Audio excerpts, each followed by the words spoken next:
नमस्कार साथियों। और विधानसभा चुनाव जैसे जैसे नज़दीक आ रहे हैं, ज़िले में नेताओं की एक तौर पे कहें बाढ़ सी आ रही है। और आज एक बड़े अखबार का जो सर्वे था उसने कई नेताओं की नींद उड़ा दी और कई नेताओं के चेहरे पे मुस्कान ला दी। वर्तमान में इस समय हम गाडरावारा में मौजूद हैं और मेरे साथ गाडरावारा के एक ऐसे युवा नेता हैं जो बड़े धीमे धीमे अपने सजग कार्यों से आम जनता की मदद कर रहे हैं और लगातार समाज सेवा में अपना एक अलग मुकाम स्थापित कर रहे हैं। पवन पटेल जी युवा समाज सेवी और भाजपा नेता हैं। बहुत बहुत स्वागत है सर आपका। जी बहुत बहुत धन्यवाद अमन जी। लगातार आप भोपाल में मुख्यमंत्री हों, भारतीय जनता पार्टी के जो प्रदेश के राष्ट्रीय पदाधिकारी हों, उनसे आपकी मुलाकात होती रहती है। तो पवन पटेल जी क्या चाहते हैं? विधायक का चुनाव लड़ना चाहते हैं, नगर पालिका से शुरुआत करना चाहते हैं, या फिर और कोई उनकी मंशा है? सबसे पहले तो मैं आपको और आपकी टीम को धन्यवाद ज्ञापित करूंगा। लगातार आप साक्षात्कार का जो कार्यक्रम आप जिले के नवयुवकों को राय लेने के लिए चला रहे हैं, इसके लिए मैं आपको शायद धन्यवाद देता हूं। बात जहां तक आपने करी है चुनाव लड़ने की, तो हम राजनीति में चुनाव लड़ने की भूमिका में नहीं आए। हम राजनीति को सेवा के माध्यम से राजनीति में आए, क्योंकि राजनीति और सेवा एक दूसरे के पूरक हैं। राजनीति में हर युवा को इसलिए आना पड़ेगा क्योंकि राजनीति एक ऐसी है जिस हर ताले की चाबी हम खोल सकते हैं राजनीति के माध्यम से। अभी हम राजनीति करते हैं और लोगों की मदद करते हैं सेवा के माध्यम से, तो कहीं ना कहीं हमें समय लगता है काम करने में, एक प्रोसेस होती है।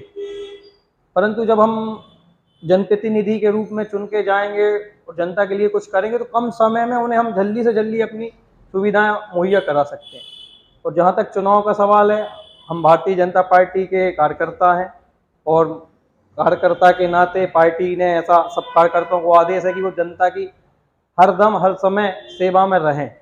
उस उद्देश्य को लेके हम एक काम निरंतर सेवा का करते हैं। आप जिस समाज से आते हैं, करार पटेल आपकी जाति है। तेंदुखेड़ा में ये उदयपुरा हो, तेंदुखेड़ा हो, हमारे ज़िले में काफ़ी बाहुल्य संख्या में करार समाज है। तो आपको नहीं लगता कि गाडरावारा छोड़ के आपको तेंदुखेड़ा में राजनीति करनी चाहिए, वहाँ भगत सिंह पवन पटेल का? नहीं जी, राजनीति का स्तर तो मेरा पूरे मध्य प्रदेश का है। जहाँ से भी मेरे लोगों से संबंध है, जिनसे आत्मीयता है, लोगों की जहाँ भी दुख तकलीफ मुसीबत में होते हैं, लोग फ़ोन के माध्यम से मुझसे संपर्क करते हैं। कि हम ऐसा क्राइटेरिया ना तय करें कि हमारी जहाँ से समाज है हम वहीं से प्रयास करें। लेकिन वर्तमान में तो यही चल रहा है ना। नहीं, जैसे गाडरावारा में कौरव समाज ज़्यादा है, ब्राह्मण समाज ज़्यादा है, तो लोगों का एक हुजूम बन गया है कि नहीं, यहाँ से कौरव को ही टिकट मिले, यहाँ से ब्राह्मण को ही टिकट मिले। अमन जी, ये धारणा बन गई, वही धारणा की बात, लोगों के दिमाग में धारणा बन गई, परंतु ये मिथ्या है। ऐसा नहीं है कि हम समाजवाद और जाति के नाम से चुनाव लड़के ही आगे आएंगे। हमने लोकसभा के बड़े बड़े चुनाव देखे हैं, हरि विष्णु कामत को देखा, हमने सत्ताज सिंह जी को देखा, रामेश्वर निखरा जी को देखा, और अब हम वर्तमान में श्री उदय प्रताप सिंह जी को भी देख रहे हैं। इनकी कहीं कोई इतनी बड़ी बाहुल्यता और इनकी कोई बड़ी बड़ी जातियां नहीं होती, और जात होती है रोटी और बेटी के लिए। हमारे पूर्वज कहते थे जात होती है बेटा रोटी और बेटी के लिए, राजनीति के लिए जात नहीं होती। तो हम तो समदर्शी विचारधारा को लेके काम करने वाले लोग हैं। पवन पटेल जी, वर्तमान की जो राजनीति है, लगातार आप देख रहे हैं कि प्रदेश में मामा जी कहते हैं कि हम 1000 रुपये लाडली बहना को देंगे, कमलनाथ जी कहते हैं हम 1500 देंगे, मामा जी कहते हैं हम 450 में गैस सिलेंडर देंगे, कमलनाथ जी कहते हैं हम 500 में गैस सिलेंडर देंगे। विकास की, रोजगार की, स्वास्थ्य सुविधाओं की, शिक्षा की, इन सारी बातों को दरकिनार करते हुए वर्तमान में चुनाव बांटने देने इस पर हो रहा है। इस पर पवन पटेल जी की क्या विचार है? इसमें ऐसा विचार है, बहनों की आर्थिक स्थिति में सुधार तो होना चाहिए अमन जी।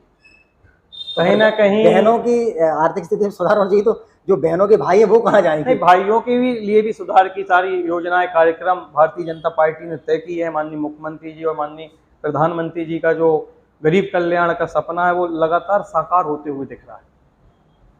हम पहले बात करें कि शिक्षा के स्वास्थ्य में भी बहुत सुधार हुआ है, नए नए नवाचार सरकार ने किए हैं। स्वास्थ्य की दृष्टि से भी हम नए नए हॉस्पिटल हैं, मेडिकल कॉलेज हैं, और कोरोना के बाद तो स्वास्थ्य की ऐसी लहर आई है कि उसमें इतनी तेजी से काम सरकारें कर रही हैं, वो बहुत ही अपूर्वभूत है। आप चूंकि भारतीय जनता पार्टी के एक कर्मठ कार्यकर्ता हैं और आप पद पर भी हैं भारतीय जनता पार्टी के, मैं आपको एक छोटा सा एग्जाम्पल दूंगा। चूंकि आप सरकार से रिलेटिव हैं और आप लगातार भोपाल में क्षेत्र के कई मुद्दों को उठाते हैं। करेली में मैं जहाँ से बिलोंग करता हूँ, पिछले 2 वर्षों से कोई भी महिला प्रसूति डॉक्टर नहीं, और वहाँ पे माननीय विधायक जालम सिंह हो, राज्यसभा सांसद कैलाश सोनी हो, लोकसभा के सांसद राव प्रताप हो, नगर पालिका अध्यक्ष महिला हैं, जिला पंचायत अध्यक्ष महिला हैं, उपाध्यक्ष महिला हैं, सीएमओ महिला हैं। पत्रकार लगातार इस खबर को उठाते हैं, लेकिन इसका सवाल मैं आपसे कर सकता हूं, जवाब भले ही आपके पास ना हो, लेकिन ऐसी कैसी सरकार है कि एक महिला डॉक्टर को नियुक्त नहीं कर पा रही है जहां रोज 8 से 10 डिलीवरी हो रही है?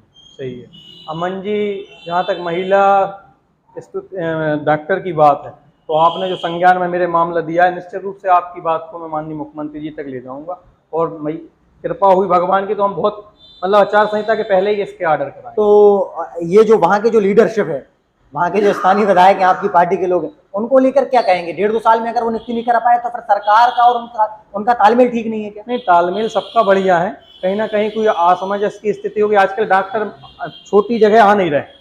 हम लोग बहुत प्रयास करते हैं कि बड़े बड़े एमडीओ से भी निवेदन करते हैं कि आप चलो गाडावाड़ा चलो, साईखेड़ा चलो, करेली चलो, तो छोटी जगह डॉक्टरों का आना रुझान कम है। प्राइवेट सेक्टर में हॉस्पिटलों में जाना बहुत उनको ऐसा लगता है कि हम वहाँ अपनी बंदिशों में नहीं रहेंगे। तो जहाँ तक ऐसा कोई समाज सेवी डॉक्टर हमको मिलता है, कोई ऐसी बहन हमको मिलती हैं डॉक्टर के रूप में, तो हम उनको लाएंगे। आपने जो संज्ञान में दिया है, मैं उसको मामले को उठाऊंगा। पिछली बार विधानसभा चुनाव में 15,000 वोटों से भारतीय जनता पार्टी हारी थी, क्या कहेंगे? क्या वजह रह गई कि भारतीय जनता पार्टी यहाँ से चुनाव हार गई? क्योंकि एक अच्छा खासा लहरा था, लेकिन वो लहरा नरसिंहपुर जिले में सिर्फ जालम सिंह जी के लिए जीते। संजय शर्मा जी चूंकि कांग्रेस में चले गए थे, एनपी प्रजापति वहां से जीते, सुनीता पटेल यहाँ से जीती। पिछली बार में और इस बार में क्या अंतर लग रहा है? पिछली बार ऐसा था कि हमारे यहाँ लगातार सुनीता पटेल जी निर्दलीय चुनाव लड़ते हुए आई 2 बार, और उनने बहुत अच्छे निर्दलीय में रहते हुए बहुत अच्छा बहुमत उनने हासिल किया। लोग उनको एक बार विधायक के रूप में देखना चाह रहे थे, जनप्रतिनिधि के नीति के रूप में, कि भाई ये कैसा काम करेंगी। क्योंकि लगातार मैं देख रहा हूँ 15 से 20 साल से, जब से मैं सार्वजनिक सामाजिक क्षेत्रों में आया हूँ, जब से वो लगातार जनहित के मामलों को लेकर कार्य करती हैं। तो एक बार लोग उनको देखना चाह रहे थे कि हम इनका प्रतिनिधित्व कैसा रहेगा। तो एक वो भी आकांक्षा थी, और एक कमलनाथ जी की घोषणा थी कि हम किसानों का 2 लाख तक का कर्जा माफ करेंगे। तो किसान बहुत भावनात्मक रूप से उनकी बात में आकर उनने फेरबदल किया। वर्तमान में क्या कहेंगे? पिछले 5 वर्षों में आपने विधायक जी का कार्यकाल देखा है, आप भारतीय जनता पार्टी से आते हैं, विपक्षी नेता के रूप में आपको विधायक जी का कार्यकाल कैसा लगा? विधायक जी का कार्यकाल ज़्यादा जन अपेक्षा जो लोगों की थी, उतना जन अपेक्षा पे वो खरी तो नहीं उतरी हैं, परंतु उनने बैलेंसिंग में काम किया। मैं भारतीय जनता पार्टी का कार्यकर्ता होने के नाते ऐसा नहीं कहूँगा कि कोई जनप्रतिनिधि सब प्रयास करते हैं। उनकी सरकार थी तो उनने प्रयास किया, और सरकार नहीं रही तो उसके बाद भी लगातार वो अपनी सिस्टम से वो सक्रिय रही हैं। आपने किसानों की बात की, किसानों को लेकर पवन पटेल के क्या विचार हैं? लगातार इस जिले में किसानों के साथ, चाहे पिछले सालों में आप जाएंगे तो भी किसान सड़क पे था, वो अपने गन्ने के रेट के लिए, गन्ने के उचित दाम के लिए मेहनत कर रहा था। आज भी गल्ला मंडी आप चले जाएं, शुगर मिल आप चले जाएं, किसान आज भी परेशान ही है। इसके लिए भारतीय जनता पार्टी और पवन पटेल क्या कर रहे हैं? इसके लिए अमन जी बहुत अच्छा आपने सवाल किया। बहुत से मेरे बंधु इस सवाल नहीं करते हैं। गन्ना का जो मैटर आपने छेड़ा है, ये नरसिंहपुर की दिशा और दशा बदलने का मुद्दा है, और मेरे 32 साल के जीवन काल का सबसे बड़ा महायज्ञ का कार्य ये है गन्ना का। क्योंकि गन्ना किसान लगभग मध्य प्रदेश का सबसे टॉप जिला गन्ना का उत्पादक नरसिंहपुर है, और नरसिंहपुर में लगभग 8 मिलें नरसिंहपुर में हैं शुगर मिल, और किसान को जो रिकवरी रेट पे गन्ने का रेट मिलना चाहिए वो रेट नहीं मिलता। उसके लिए हमने बीच में संघर्ष किया, मतलब आपकी शुगर मिलें भी बंद कराएं, और कलेक्टर से इसमें एक बहुत बड़ा रीजन है केंद्र सरकार इसका FRP तय करती है। उसके बाद वो लिखती हैं कि गन्ने में रिकवरी रेट के आधार पे 3 रुपया 100 ग्राम का, यदि 100 ग्राम शक्कर बढ़ती है तो 3 रुपया हम किसान को अतिरिक्त FRP 305 और 315 जो अभी वर्तमान में उससे बढ़ के देंगे। तो हमारे जो रिकवरी है मध्य प्रदेश में, तो पूरे देश में सबसे ज़्यादा टॉप की रिकवरी नरसिंहपुर में है। और गन्ना किसान अनभिज्ञ है, उनको ज़्यादा जानकारी नहीं होती ये रिकवरी का फार्मूला क्या है क्या नहीं है। जो मिल मालिक ने तय कर दिया वो उनने ले लिया। तो इस पर हमने बहुत अध्ययन किया 2-3 साल में। तो इसमें हमने अनुसंधान केंद्रों में गन्ना की रिकवरी कराई, गन्ना अनुसंधान केंद्र बोहानी और पवारखेड़ा में। तो वहाँ जो रिकवरी निकली 14 से 15 और 16 तक, लास्ट रिकवरी हमारी अप्रैल की 16% रिकवरी निकली है। और लगभग हमारा जो रेट बनता है गन्ने का 100 रुपया कुंटल कम गन्ना फैक्ट्री मालिक किसानों को कम दे रहे हैं। और लगभग नरसिंहपुर जिले में 6 करोड़ गन्ना की पेराई 8 मिल करती हैं। 6 करोड़ लगभग हम 6 करोड़ में 100 रुपया कम दे रहे हैं, तो 600 करोड़ रुपया किसान को कम दे रहे हैं प्राइवेट शुगर मिल मालिक। तो इस तरफ हमने माननीय मुख्यमंत्री जी को ध्यान आकर्षण कराया और हमने कलेक्टर न्यायालय में भी इस लड़ाई को लड़ा। कलेक्टर न्यायालय से किसानों की जीत हुई अमन जी। कलेक्टर नरसिंहपुर ने इस मामले में संज्ञान लेके पूरा कलेक्टर न्यायालय में विधिवत इसको जिला दंडाधिकारी के जो पावर होते हैं उससे नियम कानून से किसानों की जीत कराई। उसके बाद मिल एसोसिएशन जो मध्य प्रदेश का है वो चला गया हाई कोर्ट, माननीय न्यायालय हाई कोर्ट चला गया। तो उसके बाद अब हमारे देश में सबको अधिकार है अपनी बात रखने का न्यायालय में। तो अभी हमारी पिटीशन हाई कोर्ट में लंबित है और अभी 11 तारीख को टेंटेटिव डेट हमें मिली है और उसमें भी हम जीतेंगे, क्योंकि 600 करोड़ रुपया नरसिंहपुर जिले के किसानों को, गन्ना किसान उत्पादक किसानों को कम मिलना बहुत ही बड़ी चिंतन का विषय है। इससे जिले के आर्थिक स्थिति भी सुधरेगी, व्यापार भी सुधरेगा, हर व्यक्ति को इसमें खुशहाली आएगी, ऐसा मेरा मानना है। ऐसा तो नहीं होगा कि जिले में और भी हमने समाज से भी देखे हैं जिन्होंने किसानों की लड़ाई लड़ी और रेत के खिलाफ लड़ाई लड़ी, एनजीटी के खिलाफ लड़ाई लड़ी, किसानों के शुगर मिल को लेकर बड़े बड़े हाई कोर्ट में पिटिशन दायर की, और आज वो लोग लापता हैं। आज वो लोग किसानों को बीच मझधार में छोड़ के चले गए। तो पवन पटेल भी तो ऐसा नहीं हुआ कि बीच मझधार में किसानों को छोड़ के चले जाएंगे। भाई साहब 600 करोड़ का मामला है सिर्फ नरसिंहपुर जिले का, और मैं लड़ाई लड़ रहा हूँ 16 जिले की। तो पवन पटेल बीच में छोड़ के नहीं जाने वाला, किसानों को छोड़ के जाने वाला होता तो 1 महीना, मेरी लड़ाई चालू हुई थी फरवरी में, तो मार्च में ही पवन पटेल छोड़ देता मैदान। परंतु मैं स्वाभिमान और सम्मान और अपना जो सिद्धांत है उससे समझौता नहीं करता। चलिए आखिरी कुछ हमारे सवाल, संकल्प में विकल्प नहीं होता। आखिरी कुछ सवाल ले लेते हैं पवन पटेल जी से। विधानसभा चुनाव नजदीक है, आपने दावेदारी की है विधानसभा चुनाव के लिए गाडरवारा विधानसभा से? बिल्कुल, मैंने शीर्ष नेतृत्व को आग्रह किया है, उनसे मिला भी हूँ। मैंने गाडरवारा और तेंदुखेड़ा दोनों विधानसभा क्षेत्र से उम्मीदवारी के लिए, अपने चयन के लिए बात करी है। अब पार्टी जो निर्णय लेगी वो सिरोधार है। मान लीजिए किसी शीर्ष नेतृत्व के किसी नेता ने आपसे पूछा पवन पटेल जी तेंदुखेड़ा या गाडरवारा में आपको कहाँ से चाहिए, आप कहाँ से बोलेंगे? मैं सबसे पहले तेंदुखेड़ा प्राथमिकता दूंगा। क्यों? इसलिए दूंगा, सबसे ज्यादा गन्ना किसान वहां प्रभावित है, और मैं यदि जनप्रतिनिधि बनता हूं तो 600 करोड़ रुपया की जो लड़ाई है वो किसान के जेब में जाएगी। लेकिन सबसे ज्यादा कमजोर तो भाजपा वही है, रोज सैकड़ा कार्यकर्ता भाजपा की, कांग्रेस की सदस्यता ले रहे हैं। नहीं नहीं नहीं, ऐसा नहीं है। सदस्यता कांग्रेस में जो जा रहे हैं वो कहीं ना कहीं असमंजस की स्थिति में है। एक बात होती है आकर्षण की और एक बात होती है प्रेम की। तो लोग आकर्षण में फंस रहे हैं, आखिरी में उनका मत भारतीय जनता पार्टी को मिलेगा। वर्तमान में क्या लगता है, साधना स्थापक का नाम भी है यहाँ से, गौतम पटेल का नाम भी है यहाँ से, बीरेंद्र फौजदार का नाम भी है, पवन पटेल का नाम भी है, हेमराज हरिप्रताप ममार जी का नाम भी है यहाँ से, और भी नेता हैं जिनके मैं नाम शायद भूल रहा हूँ। क्या लगता है गौतम पटेल या साधना स्थापक में पवन पटेल को अगर चुनना पड़े तो किसको चुनेंगे?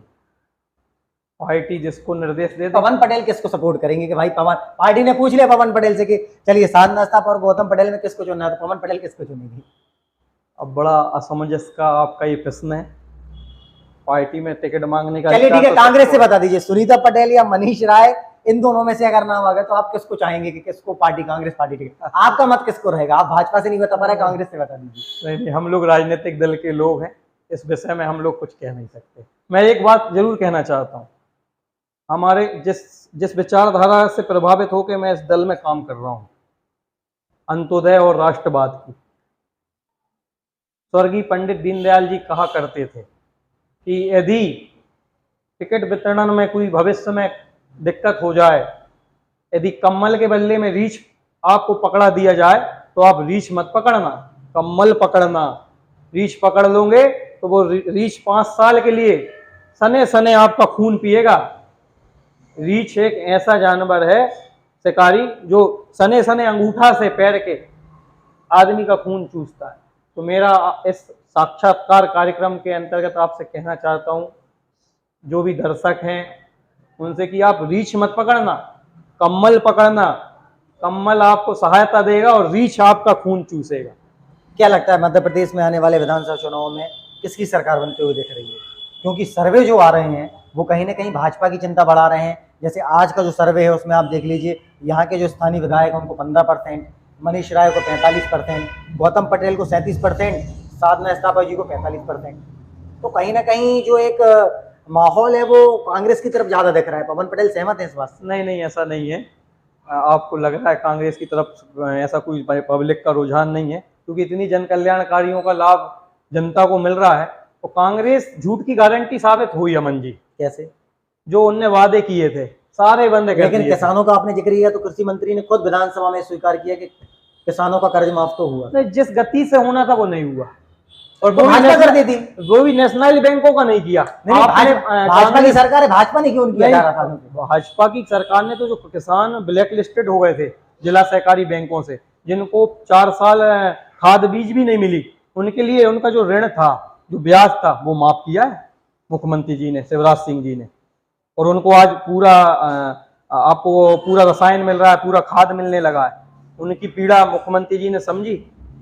परंतु जो कांग्रेस ने बात करी थी अमन जी, कमलनाथ जी ने और राहुल गांधी जी कह के गए थे कि हम 10 दिन में पूरा कर्जा माफ करेंगे किसानों का। नेशनलाइज बैंक भी उसमें शामिल थे और जिला सहकारी बैंक भी शामिल थे। तो इससे कहीं ना कहीं उनकी झूठ की गारंटी साबित हुई है, उनकी साख पे बट्टा लगा है, इसलिए उनको जनमत मतदाता कम देगा। यहाँ से गाडरवारा से भाजपा जीतेगी इस बार लगता है? बिल्कुल बिल्कुल जीतेगी। ऐसा तो नहीं भाजपा लड़ने लगेगी आपस में? नहीं नहीं नहीं, टिकट तक हमारी एक दूसरे की टिकट लेने तक की लड़ाई रहती है, उसके बाद हम सब मिलके काम करते हैं। भाजपा का जो असल कार्यकर्ता है वो ये कह रहा है कि भैया भाजपा के जो पुराने वर्कर हैं, जो पुराने लीडरशिप है, उनको टिकट दी जाए। साधना स्थापक जी जो की कांग्रेस से आई हैं, आते ही साथ उनको टिकट न दी जाए। भले ही हमारा कोई भी कैंडिडेट है तो भाजपा का पुराना कैंडिडेट है, उसको टिकट दिया। इससे सहमत हैं आप? नहीं नहीं, ये उनकी गलत बात है। राजनीतिक दलों में सभी काम करने वाले कार्यकर्ताओं को अधिकार है टिकट लेने का और लड़ने का, ये उनका मसला नहीं है। यानी पवन पटेल जो पुराने कार्यकर्ता उनको नहीं? नहीं, सबको मिलनी चाहिए। पार्टी का जो पैरामीटर है उस पर जो फिट बैठते हैं और पार्टी को लगता है कि नहीं ये क्षेत्र का नेतृत्व करने में सक्षम है, तो उसको टिकट मिले। वर्तमान में आपको सबसे अच्छा लीडर कौन लगता है जिले में? कांग्रेस भाजपा दोनों से कोई भी आप ले लें, एक आखिरी सवाल है। मेरे वर्तमान में आपको लीडर लगता है कि नहीं यार ये लीडर जनता के लिए, किसानों के लिए, बेरोजगार युवाओं के लिए ये कुछ ना कुछ तो कर रहे हैं? सब प्रयास कर रहे हैं अपनी अपनी। फिर भी एक आध लीडर भाजपा कांग्रेस कोई भी? सब अपनी अपनी जगह जो जनप्रतिनिधि रहते हैं अमन जी, जब जो सार्वजनिक जीवन में पवन पटेल जी को कोई पसंद नहीं? नहीं, पसंद सब है। कोई ज्यादा पसंद हो? नहीं, मैं माननीय मुख्यमंत्री जी और प्रधानमंत्री जी को ज्यादा पसंद करता हूं, क्योंकि वो 18 और 20 घंटे जनता की सेवा में निरंतर कार्य कर रहे हैं और मैं उन्हीं के इस सपने को जन जन तक पहुंचाने में सम्मिलित हूँ। तो ये थे पवन पटेल जी, जिन्होंने बहुत सारी बातों में हमें बताया कि बीच मैदान में छोड़कर वो किसानों का साथ नहीं छोड़ेंगे और आने वाले समय में ऐसे अनेकों कार्य हैं जो मोदी जी, शिवराज जी लगातार आम जनता के हित में कर रहे हैं, उनको जनता तक पहुंचाने के लिए वे लगातार संघर्षरत रहेंगे। कैमरामैन सोनू श्रीवास्तव के साथ आज का यह कार्यक्रम आपको कैसा लगा हमें जरूर बताएं। बहुत बहुत धन्यवाद।